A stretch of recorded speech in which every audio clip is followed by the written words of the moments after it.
Good evening, everyone.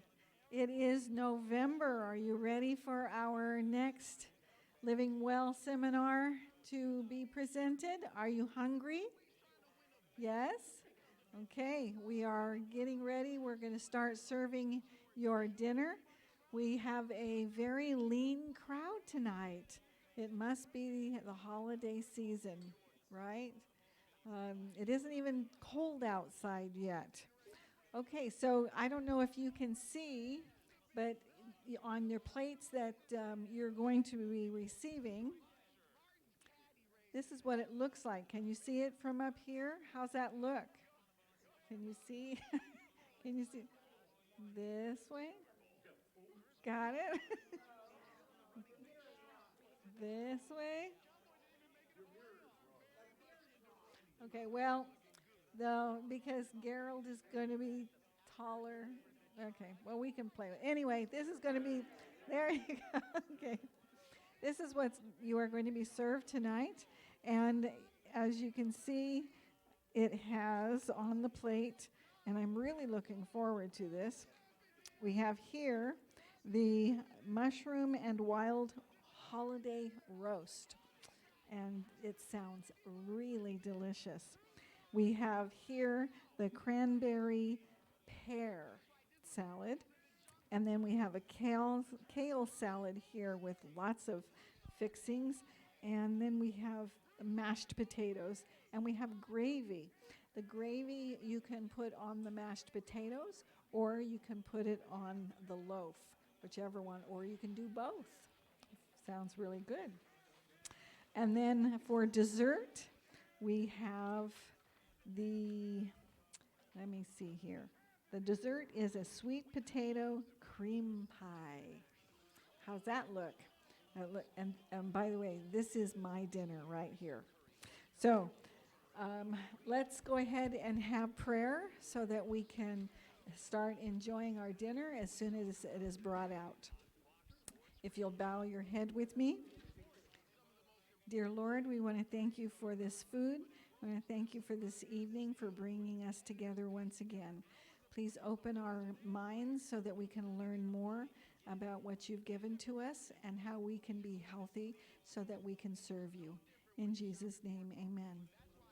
Okay, so our first presenter tonight is Gerald Reynolds, and he is not only going to present to you on how to cook a few of these items, but he's also going to talk to you about the cinnamon sheet that you have in front of you.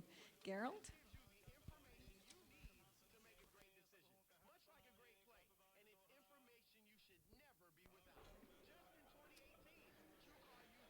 Good evening.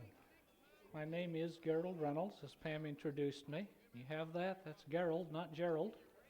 Do we need to adjust the mirror? Which way? Up? The other way. Well, when you see me, you won't see what I'm doing down here, right? Unfortunately.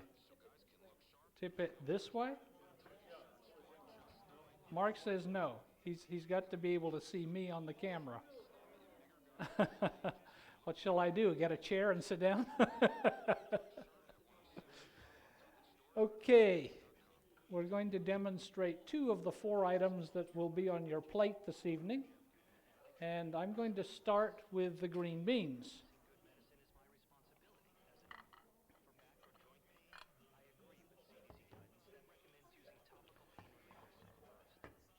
The green beans that you're being served this evening are being savored with a little bit of oil, some minced garlic, a little bit of salt, and some sliced almonds. If you can see the sliced almonds there, that's what they look like. Okay? Now, if you're preparing this meal for a group, a family, or a larger group, you would probably use a pan something like this to do the preparation in. Now, I'm not going to be using this pan because it's much too big for the little demonstration we'll be doing, but that's the kind of thing you would want to use. So I'm just going to put things in this pan, and I'm not even going to take the time to cook the food. We'll just kind of show you how it goes together. Okay?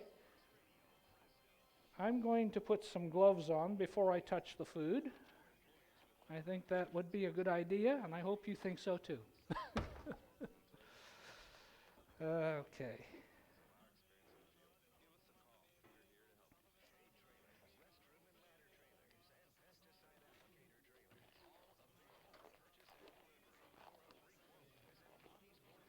These are medium gloves. Medium doesn't fit my hand real well, but I can get into them.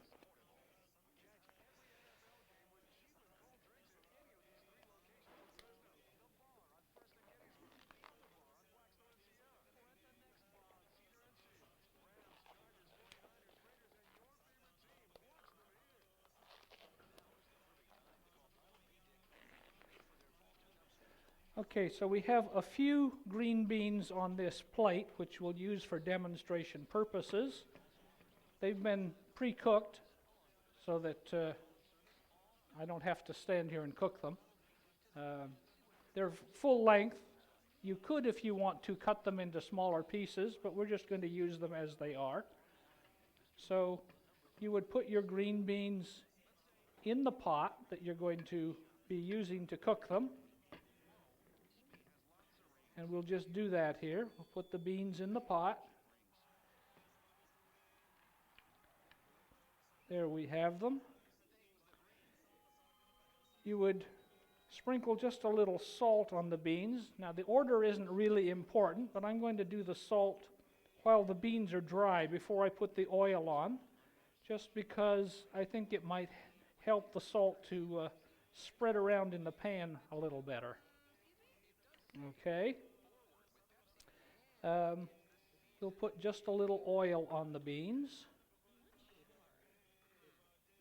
Just enough to get them lightly oiled. You don't want them swimming in oil. Just enough so that they cook nicely in the pan. And we'll put some slivered almonds on. The amount you use will be at your discretion, as much as you feel you'd like to eat. Because I have so few beans, I'm not going to put all of these almonds on here. And the other thing that we're going to put on is garlic. Now what was given to me is whole pieces of garlic. They have been peeled, but they have not been minced. You do want them minced. You don't want the whole pieces in the beans. And so get yourself a nice mincing knife. This isn't too bad. There's others that you might choose to use. And you just mince the garlic up here. And I'm going to take just a little bit and mince some garlic up. In fact, I'm not going to mince all the garlic. I'm not even going to put all the garlic on the beans. I'm just going to mince up 1 clove of garlic.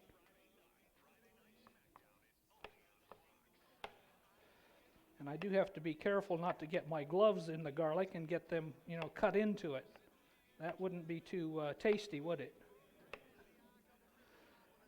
Okay. So that clove of garlic has been minced.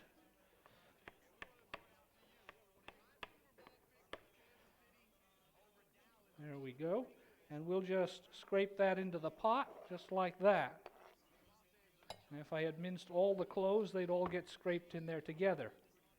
Now, just a quick little something that you might not know.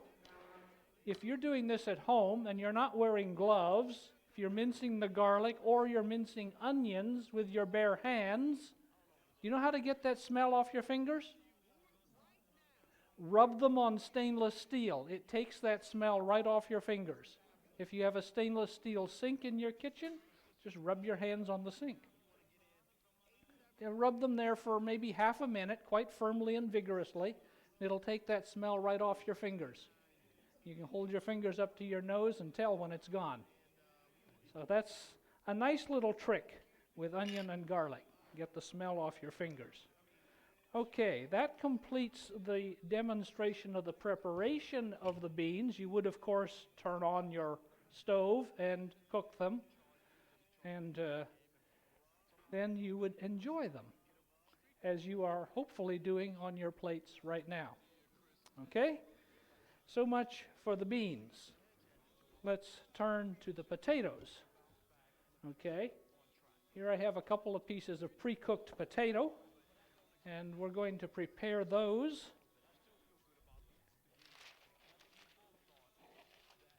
and I'm going to use this pan to simulate a baking pan. We're not going to bake the potatoes, but what we do is we take the potatoes, we of course pre-cook them.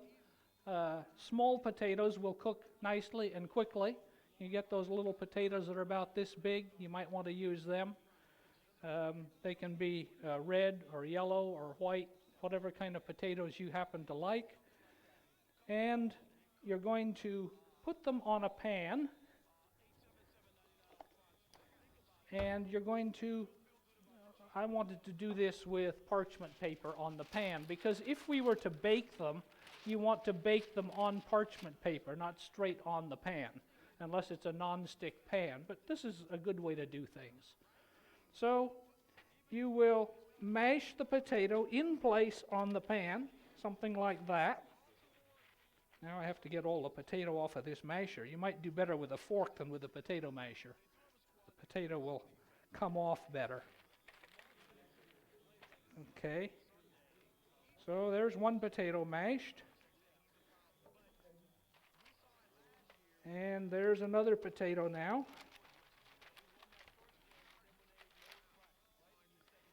And you just do that repeatedly with as many potatoes as you need until you either have as many potatoes as you want to eat or your pan is full. And of course, you want the potatoes lightly salted. So again, we'll go back to the salt here, and we'll lightly salt the potatoes. Oh, that was too much. Come on, lightly. Maybe you should pinch and drop. And you will want to lightly oil the potatoes. Just lightly.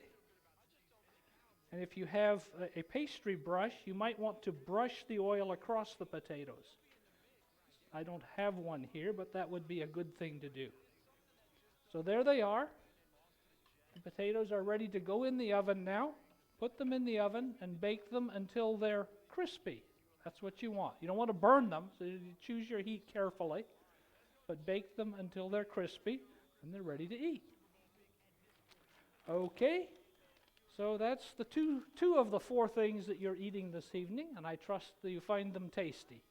And we're going to talk a bit about cinnamon. Okay, here's what I want. Now, there are probably hundreds of varieties of plants, really trees, from which you can get something that tastes a bit like cinnamon. But there's really only 4 varieties that get used commercially. The principal commercial varieties of cinnamon are known as the Ceylon cinnamon. It's, of course, grown in Ceylon and some other places in that area of the world. There is the Korinki cinnamon, which is from the Dutch East Indies and other Southeast Asian areas.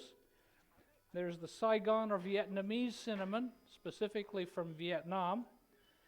And there is what's generally called cassia cinnamon.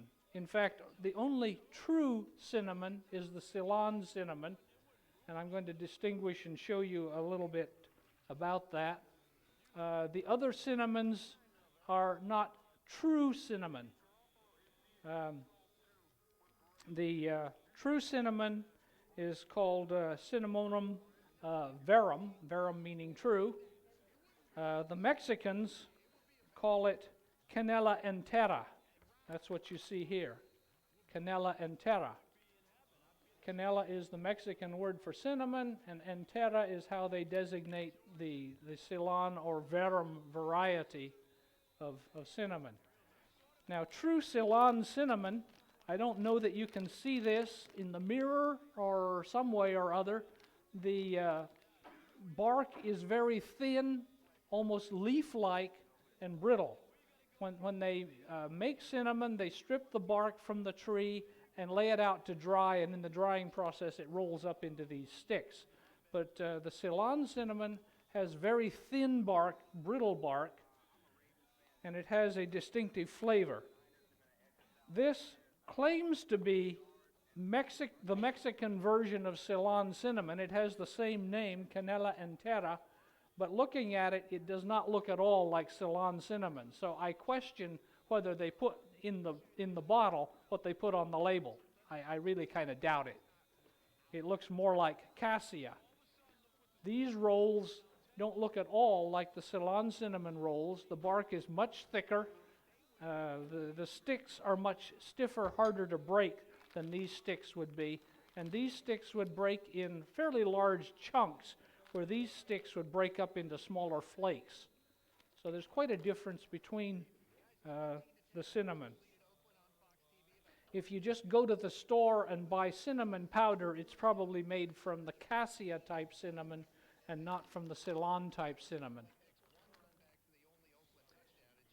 These rolled strips of bark are called quills.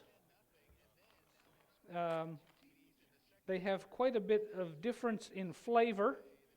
The quills of the Ceylon cinnamon have a light brown color. As you see here, they're quite light. These are darker. And they have a taste that's sweet and mild with a note of citrus. The cassia type cinnamons have a much stronger taste and sometimes almost an astringent taste, and they can be quite hot. They're just a cinnamon that has a much stronger flavor. In most parts of the world, the other cinnamons, other than the Ceylon cinnamon, are just called cassia. In this country, we sometimes distinguish the names. The Vietnamese or Saigon cinnamon is grown in Vietnam, and it has the most intense flavor of any of the types of cinnamon. They say it's something like a fireball. It has surprising heat paired with a sweet note that they think is amazing. The Korinki and cassia cinnamon have a more subtle sweetness and fragrance to them. Just briefly about health benefits, or perhaps even risks of cinnamon. Cinnamon, particularly the cassia type of cinnamon, tends to be mildly irritating to the esophageal and the digestive tract. So you want to use it in moderation. Don't live your life scarfing cinnamon. It does have the ability to help regulate blood sugar levels in type 2 diabetes. There's a number of studies that point to its efficacy, but they still don't understand how or why it does that. However, the cassia spices have a much higher level of coumarin, or what might sometimes be called coumadin, which is a blood thinner. So you want to be cautious of those. And you might also want to know that coumadin as a drug is used as rat poison because it causes the mice and the rats to bleed to death. So if you get too much of it, it's not a good thing. It can be toxic to the liver as well. You don't find so much of that in the Ceylon cinnamon. So that's a better variety of cinnamon to use from a health perspective. Now you can put cinnamon in many kinds of things. You're familiar with pumpkin pie as something that we put cinnamon in. Apple pie as something we put cinnamon in. You can put it in teas. Some people like it in their coffee. Some people will put cinnamon tea and honey together and make a really kind of delicious beverage that way. So there's a lot of uses for cinnamon. But with that, we need to turn the program over to our next presenter.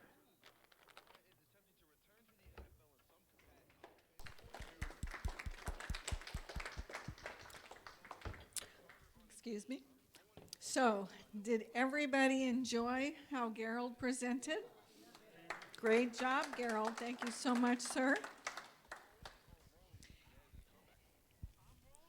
It is our desire to present to you great information and wonderful ways how to prepare the different meals. So very quickly, how are you liking the meal that you have in front of you tonight? Yeah, pretty good? What is your favorite on the dish? to the back of my neck, Green beans, okay. potatoes, the salad, like that. the loaf, everything. It was a very good dinner tonight. Okay. Yeah, we're good now. The mushroom roast was very good as well. I'm glad you liked it. If anyone is interested in presenting and being a part of our There we go. Somewhere in the presentators, back, a back being a pocket. presenter, please let me know, and we will see if we can get you up here and help us put this together. Okay, our next presenter is Deborah Holland, and Deborah is going to once again give us information on how to make healing recipes at home. Do you want me to hold this? Yes, for a minute. Let me. She is getting things ready, and looks pretty good from over here.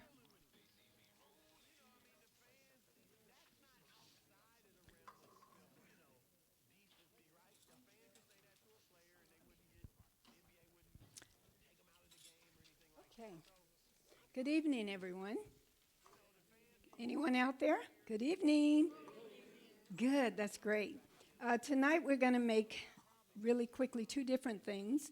How many of you have heard of what they call golden milk? Golden milk is, you've heard of that. Okay, we're going to make that tonight. First, you're going to start out making your paste, though, in order to create your golden milk. Okay. What do you do with golden milk? Golden milk is called golden because it's made with turmeric that turns it gold, right? So it is a turmeric paste that you're going to create first. So early in the mornings when you're on the run to work, you run in the kitchen, put some milk in the pot, and all you have to do is, or just put it in a bowl and stir in a teaspoon or a tablespoon of golden milk. Stir it up, add your honey or add xylitol as a sweetener, and stir it up, and you're ready to go. Now, what is that going to do for you? Because of the cumin, and because the curcumin and the turmeric, you're creating a paste that's going to help. The benefits is, here we have, if you want to read that, you can. Okay, we have liver detox. It'll detox the liver. Then we have, known as a painkiller because it helps with inflammation, because you have inflammation and you have all the pain going on. And it's also known to be, for some reason, it also helps with weight loss. And it also helps with upset stomachs. It's good for your digestive problems. And it helps for when you're coming on with flus and colds, it's very good for that. And the last thing, it stabilizes your blood pressure, okay? So that's why it's got many different benefits. Okay, we're ready? So we're going to first I put 1 cup of water. I put 1 cup of water already in the pot here so it can start warming up. And now we're going to add 1/4 cup of we can add a 1/3, but I'm using 1/4 because we don't have a lot of turmeric. So I'm going to add 1/3 to the pot of the turmeric. Okay, and we're just going to stir it up really well. Now, some people will go ahead and add their honey or sweetener right now, but I choose not to. I choose to go ahead and just get the paste, create your paste first. And once you've created the paste, now this is mainly what you're doing here. Now we're going to take this to step 2. I don't really need to keep this going. We'll unplug this. So now that you've created this, you're going to stir it until it becomes very thick.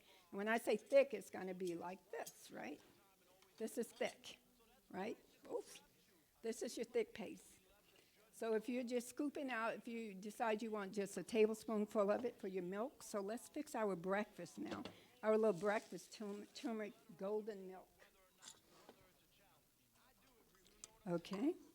This is our cup. I'm going to add let's say about a tablespoon of this into the cup, right? Now I made this milk from scratch. You can make your own almond milk. This is about 2 cups of almonds and about 1 cup of cashews. What you want to do is you want to blanch the almonds first, which means you put the almonds in water and bring it to a boil. You pour the water off, rinse it with cold, and then you just start popping the little hull off. It comes off really easily, okay? And then you just put it in your food processor or Vitamite, whatever you have, and then you're going to add your you've washed those cashews, you add the cashews, and you just blend it, put a little water in there, half of the blender, and blend those cashews and nuts till it's cream, and then you add the remaining water, and so you get a whole pitcher of milk you just made all by yourself, right? And so now we're going to add our milk. In my milk I put already, I added to my milk, you can add vanilla, a teaspoon of vanilla or half a teaspoon. I added almond flavor, so I added probably about a fourth teaspoon of almond flavor. And then I added also some honey to mine. Or you can add xylitol, honey, or, whatever is best for you. And so now you're just going to stir this golden milk. Just stir it up really well. And I need someone to come up for me and just tell us what this tastes like. Is there a volunteer? Come on up. Come on up. 2 people can come. You can come too. I'll make one for you too. Just come right on up. Oh, one thing I did leave out, you would certainly want to add, some cinnamon. He gave you a lot of information about the cinnamon. So that cinnamon makes it really taste good. Okay, so let's give Myra, let me stir hers up really well. Okay, we didn't get the whole thing stirred. Yeah, well, I need this, get a spoon right there, okay? Now let's give you some. And that way you have created your own golden milk. You don't have to go buy it. And the good thing about that, you can get you a dropper bottle. You can pour it, get your little, I'll just do some for you real quick. And you're going to put it in your little bottle, and so you can just take this right on to work with you. Hold on, let me get him taken care of. Okay, sir. And this Myra, don't go anywhere. Come back up. okay. Now, okay, go ahead and drink. Tell us what it tastes like to you. Tastes good. Not too strong, but tastes really good. Like turmeric. It tastes good. Yeah, it tastes really good. Yeah, flavorful.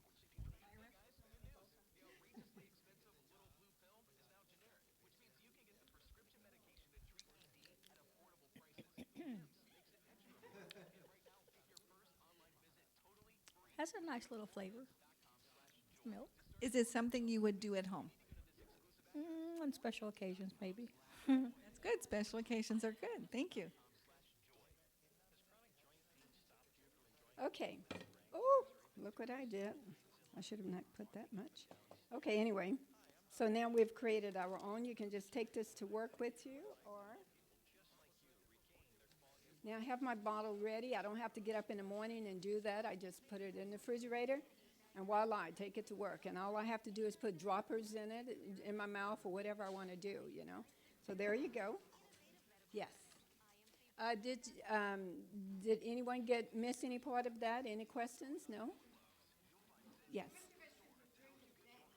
You can do it, some people do it morning and some do it right before they go to bed because it also helps to calm them down and so some people have a morning tea and an evening tea. So it's up to you. Yeah, that was just a little small cup, yeah. Especially if you're not eating much at night for that night, you just want to take something so your joints will behave itself. Yeah. Okay, thank you so much. Yes. Okay. Okay, real quick, you can use either 1/3 or 1/4 of turmeric. If you have enough turmeric, go ahead and do the 1/3. 1/3 cup of turmeric, and then 1/2 teaspoon of cinnamon, or you can put a whole teaspoon. It's up to your taste. And 1.5 teaspoon of xylitol, or you can use honey or whatever you like, maple syrup even if you want. Okay, and you stir that all up, and there you go. That was pretty simple. Can we thank Deborah? Thank you, Deborah. And now we have our speaker, Amy. Her back is to us. All right. Thank you so much, Deborah. That was. Is this something you think you would want to try at home? I think that would, and that's what Myra said. It would be a good, like an eggnog. Yeah, that would be good for Thanksgiving. Very good. All right, so I think you should probably go right there because this will hide you. Okay. So our speaker tonight is Amy Butler. And Amy, what is your job? I'm a licensed clinical social worker. I work with geriatrics and extended care at the local VA hospital here for the last 7 years. And so what is a licensed Clinical social clinical worker. social worker? Well, licensed clinical social worker is someone who has a master's degree in social work and then has done 3,000 hours in a variety of settings, group, individual, case management.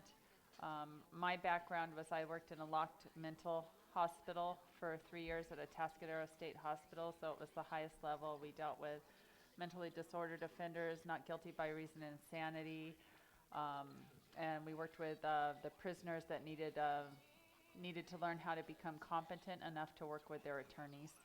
Very good. But a licensed clinical social worker, you can do all kinds of things. You can do case management, which is strongly my background. You can do therapy. You can do quite a bit of things. Very good. And the title of Amy's presentation tonight is, who's this lady in the red dress and why is she calling me Mom? What do you think that this presentation is on? Alzheimer's. All right, well, maybe. Let's see. Amy, go ahead.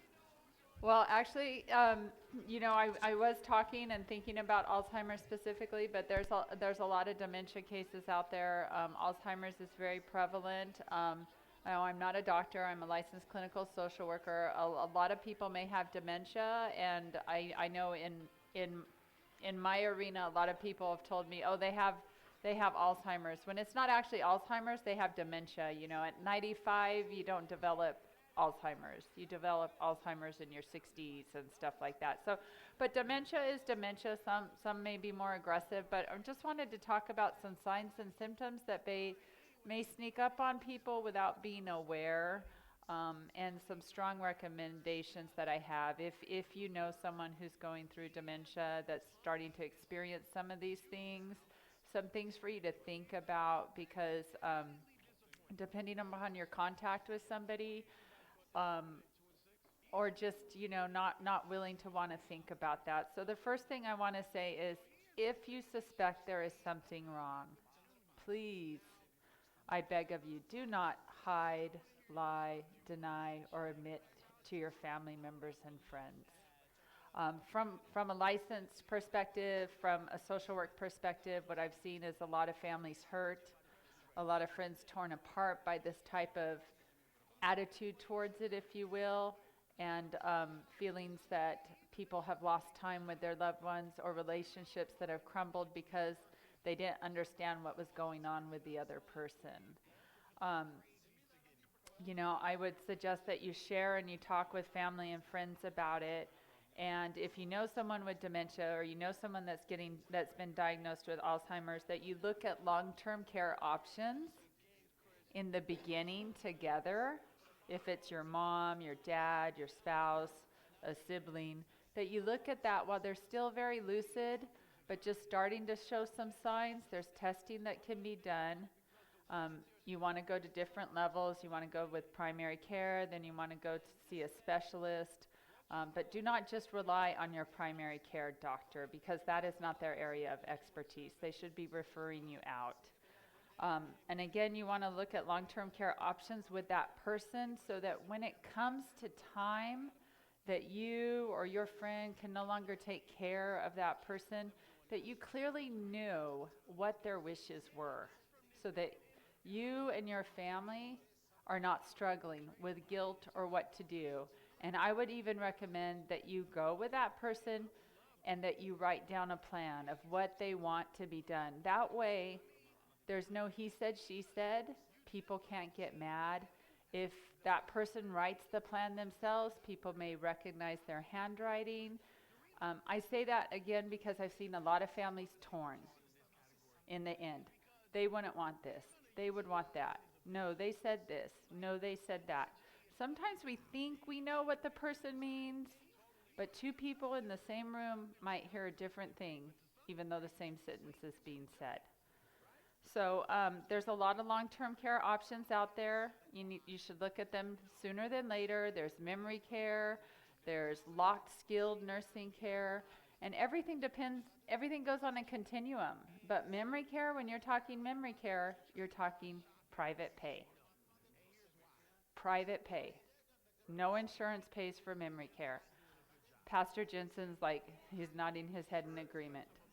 Very expensive, and everyone has their level of care, right? It depends on how much they're asking in return for payment, how much they're willing to put up and tolerate in terms of behaviors, because behaviors can be quite stressing.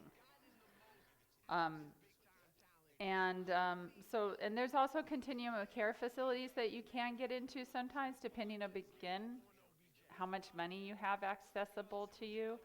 Some facilities will start out independent living, assisted living, and kind of move on in the continuum at different levels, and until they get into maybe actually a locked skilled nursing care facility. So some signs and symptoms. I'm just going to kind of go down a list. And again, if you don't know and you don't start thinking about things, it could creep up on you. Irritability in a person that's normally not irritable, nervousness, odd statements, really, really odd statements that you're like, where are they coming from? Why are they saying that? This doesn't make sense. So their conversation, all the sentence goes together, but the statements are bizarre. They're out of character for the person. Changes in behavior. If you have a strong-willed person that used to always be in charge, now they start deferring to somebody else.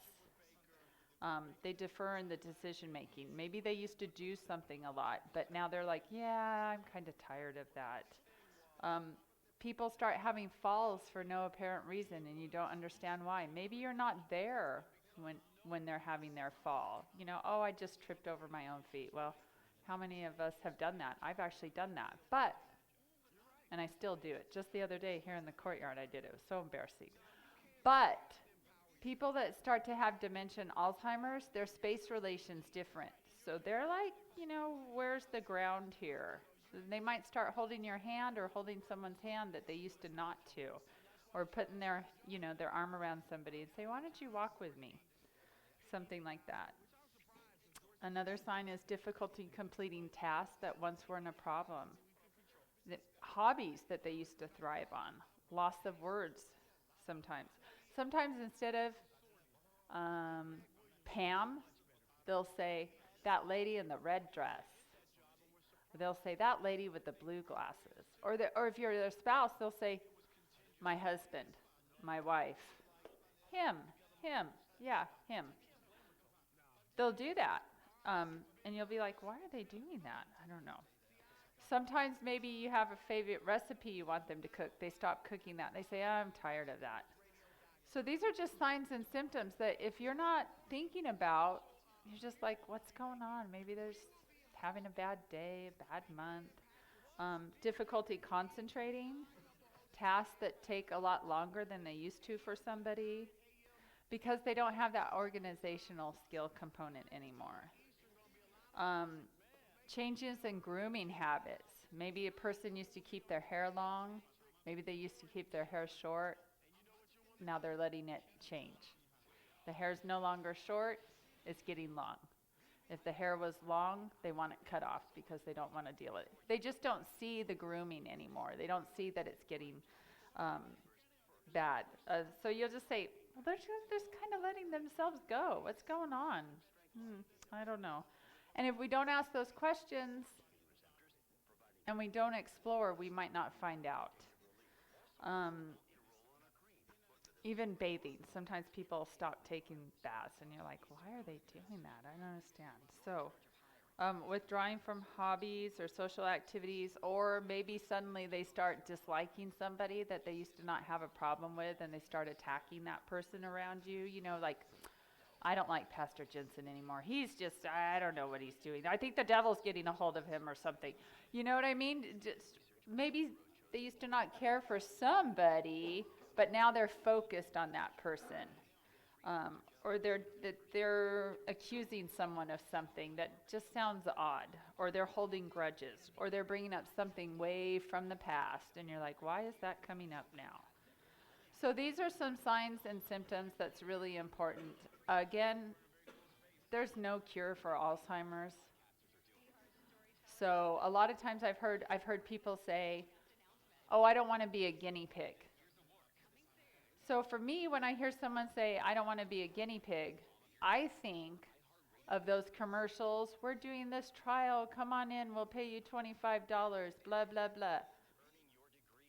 Maybe that's not what they think about when they're talking about they don't want to be a guinea pig. There is no cure for dementia. But if you do nothing, it will run faster than a speeding bullet for sure. We can try to slow it down with medications. We can try home remedies. Mexico's doing a lot of research on that. If you want to get on Google and search that out, they're finding some positive effects. Other side of the fence, the U.S. might say, the pharmaceutical companies don't want us to know about that. I say, you know what? Do whatever you think you can try, because there's no wrong answer. The wrong answer is hiding from your family and friends and avoiding treatment at all. If we have cancer, I think we usually try to go to the doctor and hope for a cure. We know that maybe not, but most people will try the treatment, right? Because we know we got a shot. So that's what I say if you know someone that's struggling with that. And I say get it down in writing and talk to your family and friends about that. Because again, you want to make it very clear. And even if you don't think you have the problem, I suggest you talk to people about it. Family and friends. You never know. Someone might benefit from it. I prayed before I came today, and I was hoping that someone might find something helpful that I've talked about here. I also have some information on some other things that Roz had asked me to talk about, just briefly, not from a medical perspective, but just from another side of the fence. But I'll let anyone ask if they have any questions or anything right now. Deborah.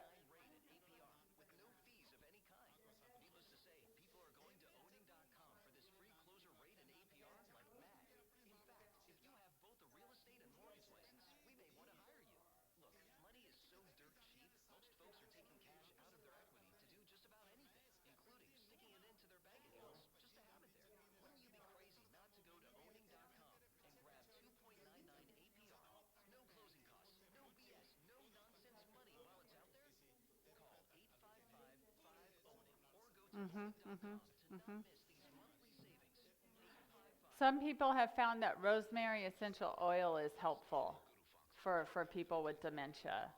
Other things that are helpful in just calming behaviors is music that they used to like. Some people will, and some people will fight, whether this is dignity or respect, but sometimes if you have somebody that used to have a good pet, if you get like a stuffed animal, that can help calm somebody that's suffering from dementia. If you get like a dolly, or you get their favorite Rottweiler or their bulldog dog, a stuffed dog, that can be helpful too. Again, a lot of people are thinking coconut oil, coconut water can have a lot of good benefits. And again, Mexico is doing some studies on some other things.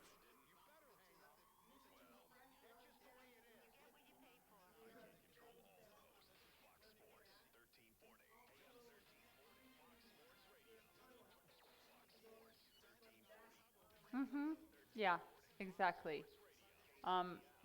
Over-processed foods aren't good for us, right? We all know that here. But again, bad things happen to good people, I should say, right? So we just don't know. Pete.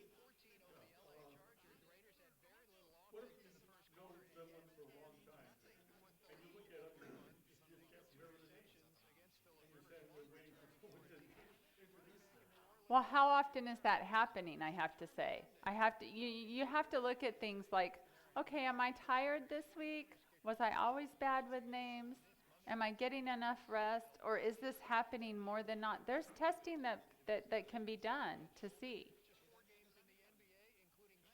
So if it's happening a lot, I would say first of all, you want to look, are you tired? Are you eating well? Are you rested? And then how often is it happening? How do you know that person? I mean, certainly it should be very alarming if it's your best friend, your cousin, your spouse, something like that. Deborah.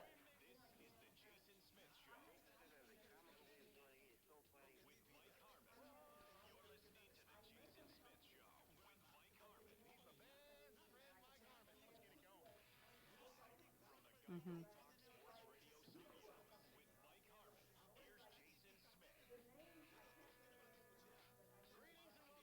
Mm-hmm. Well, then maybe it's time to start talking to somebody. But I would say it's also not just a name thing. It's, are you forgetting other things? Repeat what she said. Can you repeat what Oh, she said? Deborah's saying that she's very specific, but she's drawing blanks on names.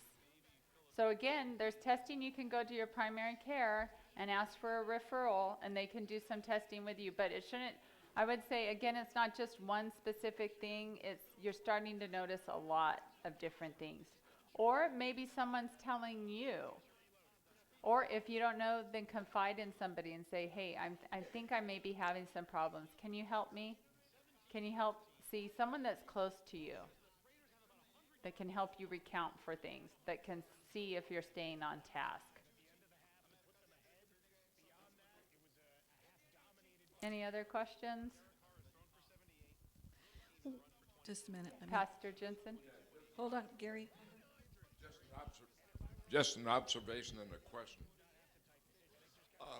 People that are beginning to get these signs don't think they have a problem, and many times they become aggressive and they become angry at you when that's the biggest challenge. We've got several families in this church who are dealing with their aged parents, and they think they're fine. My mother-in-law, Debbie's mother, had a problem, but she was a very strong-willed person. She's even more strong-willed after she got dementia, just heightened 10 times. So how do you work with somebody like that who's so, strongly opinionated? I'm not going anywhere. This is my home. I'm going to stay here till I die. How do you work with people like that? Well, there are avenues. So first of all, if you can try to get in, we can get medications, right? There's medications that can be given to help someone calm the anxiety, to help take the edge off. But when you first start to see things like this, before it's too late, you can go in and you can make a will if you want. You can go in and you can apply for conservatorship of that person. So when it comes to that point, you already have that documentation in hand saying, I have the legal authority to help this person make the best choices, to take over their finances, to take over the decision on where they're going to live. Because conservatorship takes some time. It does take a little bit of money. You have to apply. You have to do stuff like that. But that's in the end game. That's going to be the struggle you have to deal with. You have to take that legal course. Otherwise, you have no recourse. The police are going to show up, and people can hold it together for a certain while, and the police are going to walk away. And if you don't have an authority over them, that's probably what's going to happen. But there's investigations that can happen. You can apply at the county for conservatorship, and they go through an investigative process. It goes through court, and then the judge determines. But when it gets to a point where people need care, I will say that you can't overlook things. You can't say they're not going to turn on that stove because I've told them. Or they're not going to go out of the house tonight because I've told them. Or they're not going to drive the car tonight because I told them. Because when you're dealing with someone with dementia, even though they may have good intentions and they might not be being belligerent at that time, they're going to forget, and everyone else and themselves are in danger. We have a question over here. Who is it? Pete? Oh. Pastor David Trexler, I recall a story about the comparison in America. There's a very high percentage of Americans with Alzheimer's compared with India. There's a very low percentage there. Have you seen anything related to diet in that situation? I haven't looked at those studies. I'm just dealing with the mainstream here, and I see our dementia going up very, very much. I'm sorry.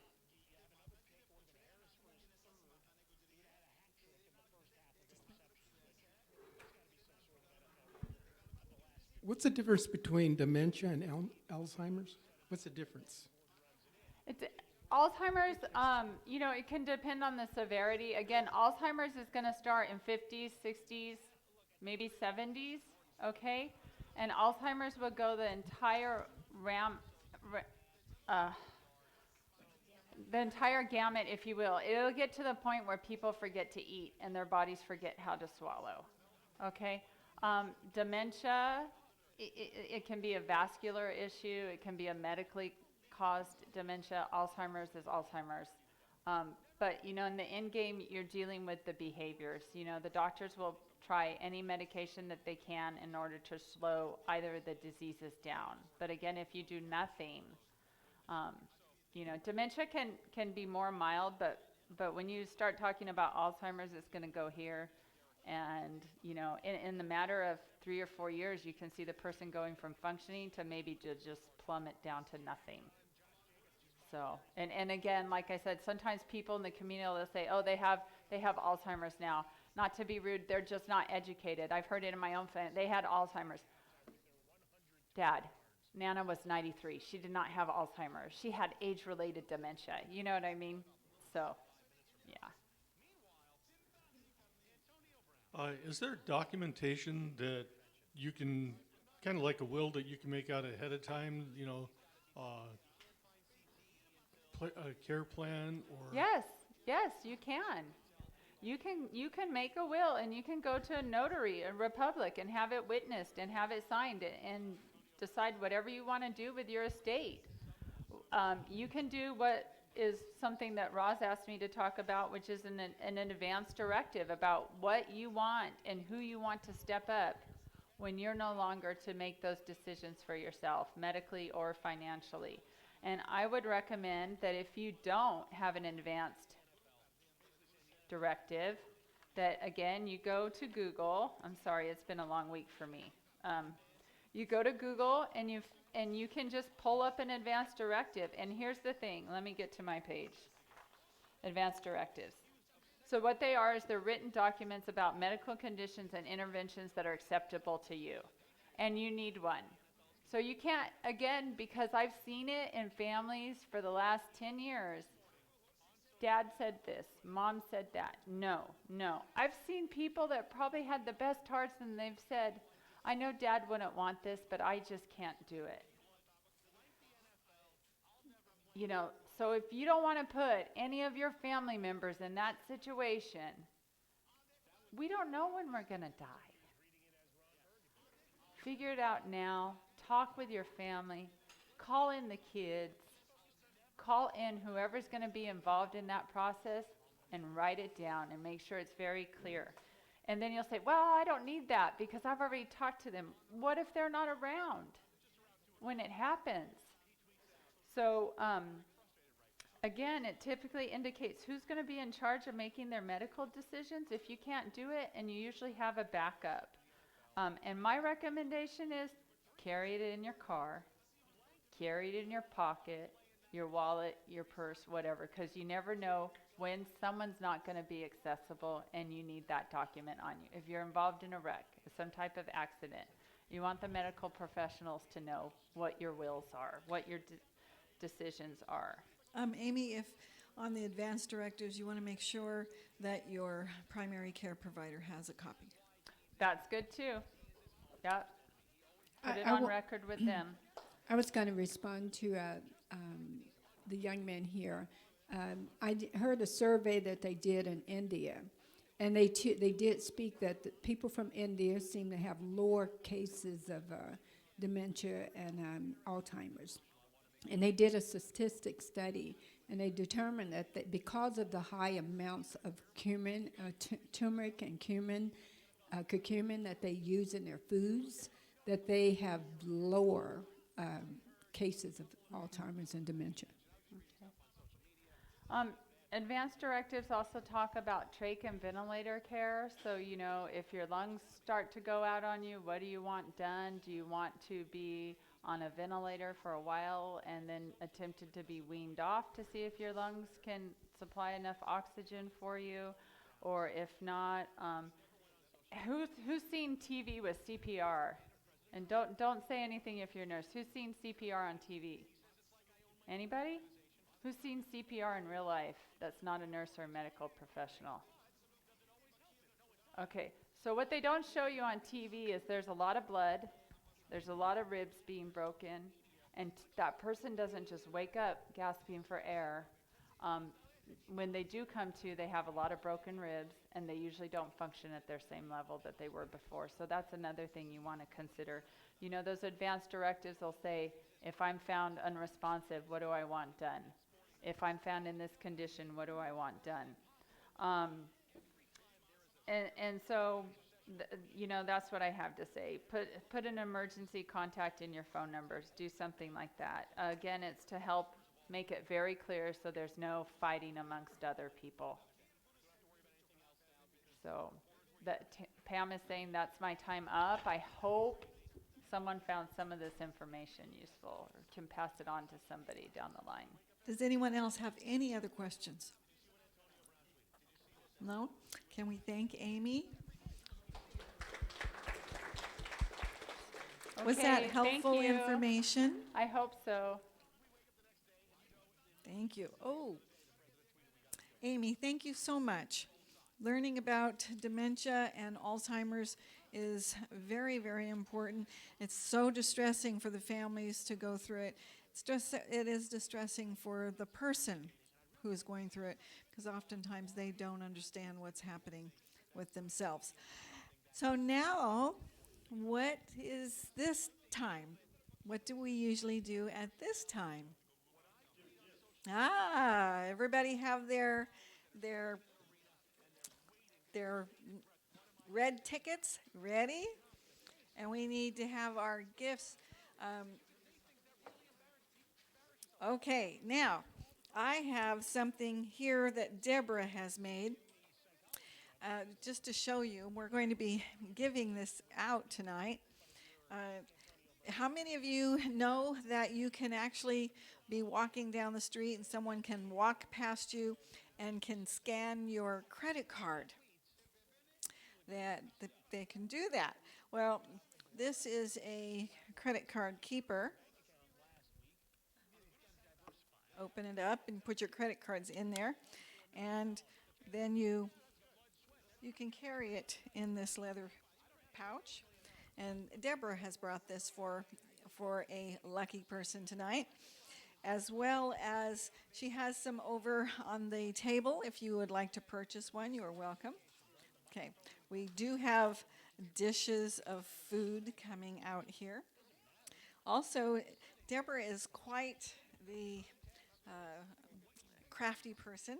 She did not do this one, but we have a cell phone, what's this called? Case.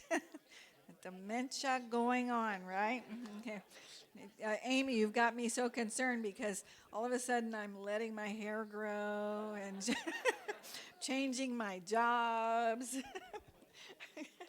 Okay, so we have lots of stuff coming out, and we're going to start picking ours. And we do have a towel that is for this season. I do remember that. Okay, and we have mitts, hot mitts for us as well. Oh, great. And we have more food. And there is more food coming. Okay, everybody have their tickets ready? Oh, I think we have fewer numbers than we usually do. Okay, here we go.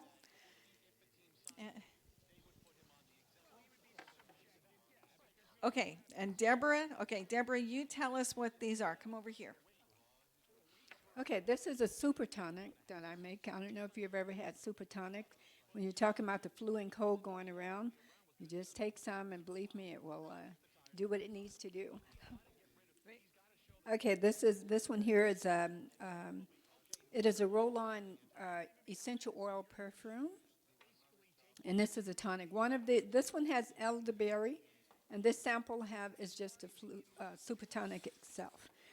And this little case, chicken, whatever it is, inside it has a little inhaler, and it says the inhaler is called Breathe Deep. So it's kind of like, don't panic, just breathe deep. I'm not for eating. You can't eat me. Thank you very much. Deborah is always bringing us lots of gifts to give to you. So, again, remember to thank Deborah. Oh, and by the way, can we thank all of our staff for all of their hard work? I have the easy part. I just get to walk in here and pick up the microphone and start talking, which if I end up with dementia, you know that I will stop talking and you'll know there's a problem. So, but these ladies and gentlemen, they get here early for Wednesdays and Thursdays, and they work very, very hard on making your meals so that you will enjoy them and learn something new. Yes, my husband does the video, and John helps him with all of the table setting as well. So if you would like to help us by cleaning up afterwards, we would really appreciate it. Okay, numbers. Roz, you ready? Okay. 724 026. Got it. Okay, come on up and pick what you would like. Ah, he already knows what he wants.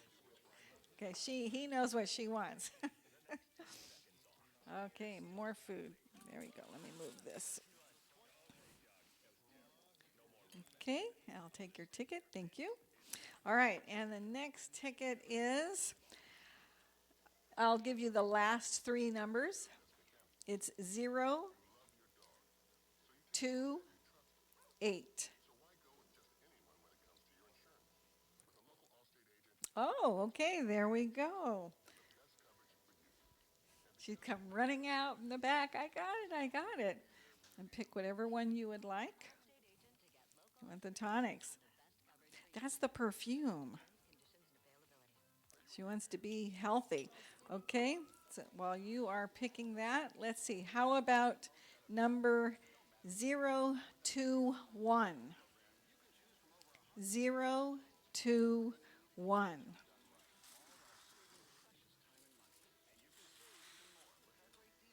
Zero, 2, 1.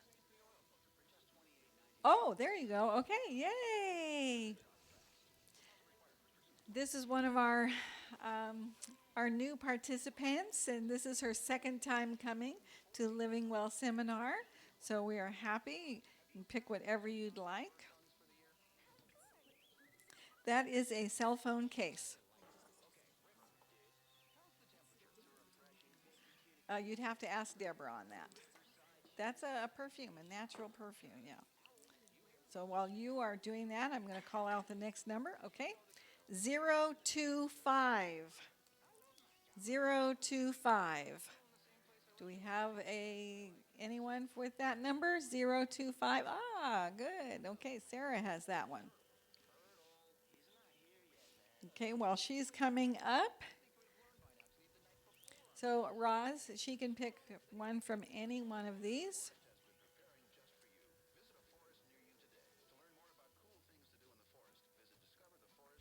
And while the rest of you are thinking, okay, 014. 014. No? No. Oh, Roz gets one. Yay. And we need to thank Roz for all of her hard work. She does all of the language translations. Thank you, Roz. So you are pick whatever you'd like. For her husband, she doesn't have to cook. Okay. Oh my goodness, we're just going in a row. 015. 015. Oh, good. Okay. And how about, oh my goodness, 016. Okay? 01, and I'm not doing that. This is, you can see it's all mixed up. 016. All right. No one? No 016? Oh, she won again. Okay. Oh, this is the husband. Okay. All right. How about 032? John got it. 032. And that's the chicken Deborah was talking about. That you breathe it. You can, if you want to take it, ask Deborah. Yeah, it's an inhaler. Ask Deborah. You take it over there and you can ask her. Or Deborah, what's in it? Okay, so there's something inside there. That's perfume. Okay, 029. Ah, yay, 029. Okay, and while she's coming up, how about 037?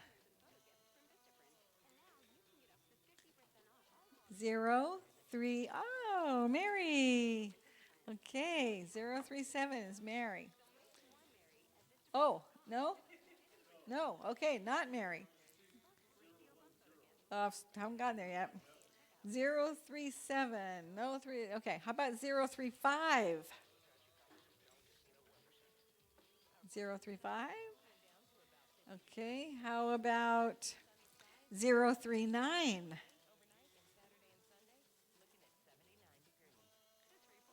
039. Oh my. Okay, she can train, yeah. Okay, and our next number is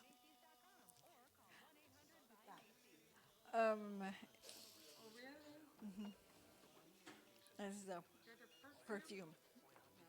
Okay. And then we have 036. 036. No, wow. People lose them. All right, how about 031? 031, there we go. All right.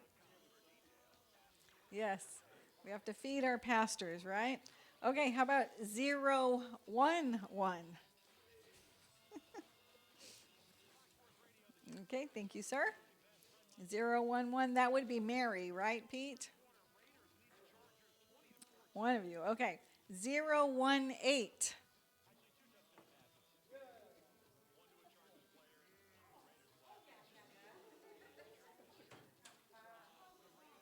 Okay, Bob.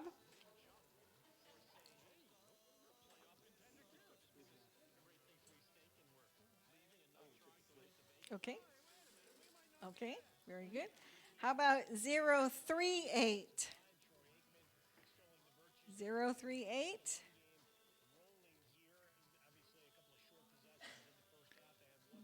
How about 023? We're getting down to the bottoms. 034.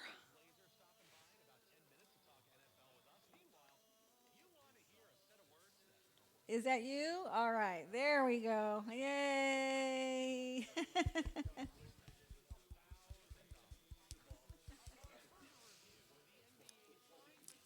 So we have this, and these. Okay, how about 030? 030. Oh, yay! Okay. Very good. You can take a plate home for your husband. Okay, how about 033? Yeah, okay, come on up. 033.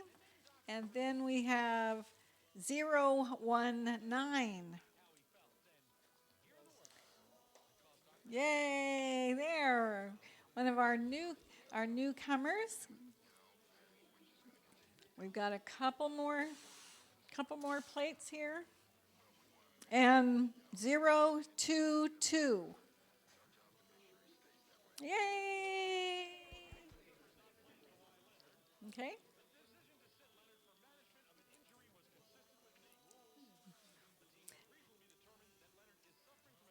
And I'm not sure how it works, but yeah, Deborah can really. Deborah, how does it open, or what do you do with that? The best treasure is the one that was left behind. You just crack it open. I put tape on it. Yeah, just open it up, and the inhaler is inside. It's a nose inhaler. You just inhale it, and you breathe deep.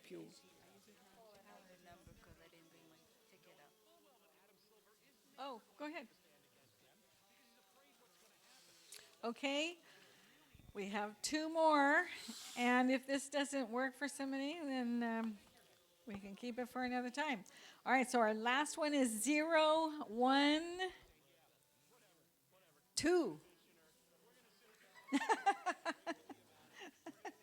That's Myra's night. Okay, 012. Let's see what, I think we're finished in the kitchen. So Myra, do you want that for your cell phone, or do you want the plate of food?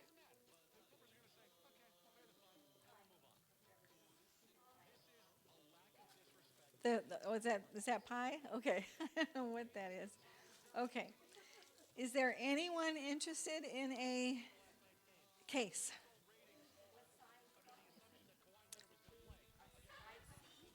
It's a smaller phone, slimmer phone, anyway. For someone who hasn't, if you haven't won tonight, it's a slim phone. If you haven't won tonight, we can keep it for next time. Okay. All right, well, let's thank you again for coming tonight, and let's have prayer before we get up and start cleaning up. And we want to thank you very much for being a part of our program. Next month, what day do we have our next program? December the 5th, the first Thursday of each month is our Living Well seminar. And our next speaker next month will be a surprise, because the person who was scheduled had called me and had to back out for this month, but will come another month. So you will be surprised. But next month, we are going to have soup for dinner, and we are going to make presents that you can make at home to give to people for Christmas. So it's December, and it is Christmas month. So let's have prayer. Our dear Heavenly Father, I want to thank you for tonight, for all the hands that were part of this program, that worked so diligently to provide good food that you are teaching us to eat, how to be healthy. Lord, keep us safe as we travel home, and bring us back again next month. In Jesus' name, amen.